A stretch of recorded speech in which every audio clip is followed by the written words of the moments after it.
అందరికీ నమస్కారం అండి. Welcome back to my channel Chandu comedy vlogs. హనుమంతుడి శక్తి గురించి జాంబవంతుడు విభీషణ్తో ఏం మాట్లాడుతున్నాడో ఈ వీడియోలో చెప్పుకుందాం. వీడియో చివరి వరకు చూడండి, చాలా బాగుంటుంది. అలానే వీడియో చూసి వెళ్ళిపోకుండా ఒక లైక్ చేయండి.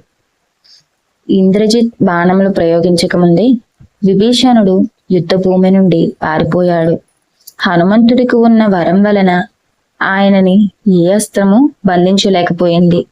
ఆ విభీషణుడు హనుమంతుణ్ణి కలుసుకుని, అసలు మన సైన్యంలో ఉన్న పెద్ద పెద్ద వీరులందరూ ప్రాణాలతోనే ఉన్నారా, ప్రాణాలు విడిచిపెట్టేశారా, వెతుకుదాం పద అని ఒక కాగడా పట్టుకుని ఆ యుద్ధ భూమిలో అంతా వెదకసాగారు.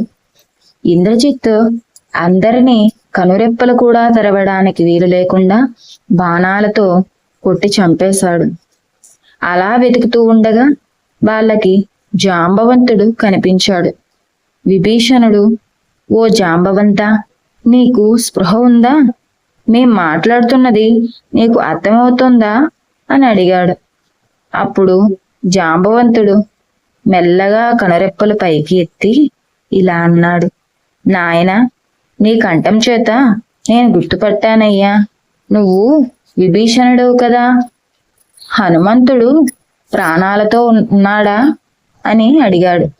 అప్పుడు విభీషణుడు, నువ్వు పెద్దవాడివి, వానర సైన్యానికి, వానర యోధులందరికీ కూడా నువ్వు తాత వంటి వాడివి. అటువంటి నువ్వే రామలక్ష్మణులు బతికి ఉన్నారా అని అడగకుండా హనుమంతుడు బతికి ఉన్నాడా అని ఎందుకు అడుగుతున్నావు అని అడిగాడు. అప్పుడు జాంబవంతుడు అన్నాడు, మొత్తం వానర సైన్యం అంతా మరణించని, హనుమంతుడు ఒక్కడు బతికి ఉంటే మళ్ళీ వీళ్ళందరూ బతుకుతారు. అదే మొత్తం వానర సైన్యం అంతా బతికి ఉండని, హనుమంతుడు ఒక్కడు చనిపోతే అందరూ చనిపోయినట్టే. హనుమ శక్తి ఏమిటో నాకు తెలియదా? అందుకే హనుమ బతికే ఉన్నాడా అని అడిగాను అన్నాడు జాంబవంతుడు. వెంటనే హనుమంతుడు జాంబవంతుడి పాదాలు పట్టుకుని, తాత, హనుమ నీకు నమస్కరిస్తున్నాడు అని అన్నాడు. అప్పుడు జాంబవంతుడు, అందరినీ రక్షించగలిగిన వాడివి నువ్వే. ఆలస్యం చేయకుండా ఉత్తర క్షణమే బయలుదేరి హిమాలయ పర్వతాలకి వెళ్ళు. అక్కడ కైలాస పర్వతం పక్కన ఔషధి పర్వతం ఒకటి ఉంది. దాని మీద ఉండే మృత సంజీవని, దీని వాసన చూస్తే చనిపోయిన వారు కూడా బతుకుతారు. విశల్యకరణి, దీని వాసన చూస్తే శరీరంలో దిగినటువంటి బాణపు ముళ్ళులు విచ్చుకుని ఉంటే అవి కూడా కింద పడిపోయి తిరిగి బ్రతుకుతారు. సంధానకరణి, దీని వాసన చూస్తే విరిగిపోయిన ఎముకలన్నీ కూడా అతుక్కుంటాయి. సౌవర్ణకరణి, దీని వాసన చూస్తే మూర్ఛపోయిన వాళ్ళందరికీ కూడా తెలివి వచ్చి తిరిగి బ్రతికే అవకాశం ఉంది. ఇలా ఈ 4 ఔషధాలను తీసుకురా అని జాంబవంతుడు పంపాడు. జాంబవంతుడు ఈ మాట చెప్పగానే హనుమంతుడు ఒక పర్వతాన్ని ఎక్కి మెరుపు వెళ్ళినట్లు ఆ పర్వతాన్ని అంతా తొక్కేసి ఆకాశంలోకి వెళ్ళిపోయాడు.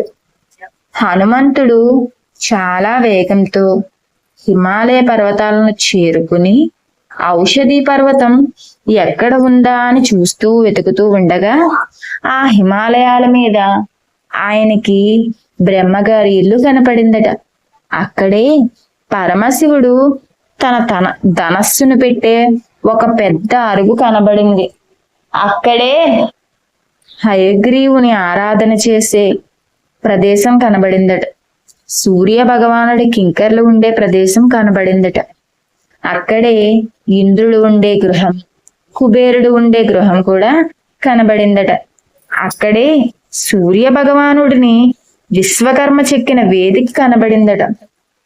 తరువాత ఆయన ఆ ఔషధి పర్వతం కోసం వెతుకుతూ వెతికాడట. ఆ ఔషధి పర్వతంలోనే ఔషధులు తమని ఎవరో తీసుకుపోవడానికి వచ్చారని గ్రహించి తమ ప్రకాశాన్నంతా తగ్గించేసుకుని లోపలికి అణిగిపోయాయట. ఆ ఔషధాలను చూసిన హనుమంతుడు, ఆ ఔషధాలను నాకు కనబడకుండా దాక్కుంటారా, రామకార్యానికి సాయం చెయ్యరా అని ఆ పర్వత శిఖరాన్ని ఎక్కి చేతితో పట్టుకుని మొత్తం ఆ పర్వత శిఖరాన్నంతా పీకేసి చేతితో పట్టుకుని వాయు వేగంతో ఆ శిఖరాన్ని తీసుకుని వచ్చి యుద్ధ భూమిలో పెట్టాడట. అదండి, హనుమంతుడు తలుచుకుంటే జరగనిదంటూ ఏమైనా ఉన్నదా? మనకి నిన్న చెప్పుకున్న వీడియోలో భగవంతుడు గొప్ప, భగవంతుడి నామస్మరణ గొప్ప అంటే భగవంతుడి నామస్మరణే గొప్ప. హనుమ నిత్యం ఆ రామనామస్మరణలో ఉంటాడు కాబట్టి ఏదైనా చేయగలిగే శక్తి, ఏ కార్యాన్ని తలపెట్టినా నిర్విఘ్నంగా పూర్తి చేయగలిగే శక్తి ఆ హనుమంతుల వారిది. హనుమంతుడి శక్తి మనకి తెలుసు. జాంబవంతుడి మాటల్లో కూడా విభీషణుడికి ఎలా వివరించారు అన్నది ఈ వీడియోలో పూర్తిగా చెప్పుకున్నాం కదా. ఈ వీడియో మీ అందరికీ నచ్చుతుందని అనుకుంటున్నాను. వీడియో నచ్చితే చివరి వరకు చూసి ఒక లైక్ చేయండి. అలానే మన ఛానల్ ఇంకా ఎవరైనా సబ్స్క్రైబ్ చేసుకోకపోతే చందు కామెడీ వ్లాగ్స్ అనే ఛానల్ సబ్స్క్రైబ్ చేసుకుని బెల్ ఐకాన్ క్లిక్ చేసి ఆల్ అనే నోటిఫికేషన్ ఓకే చేయండి.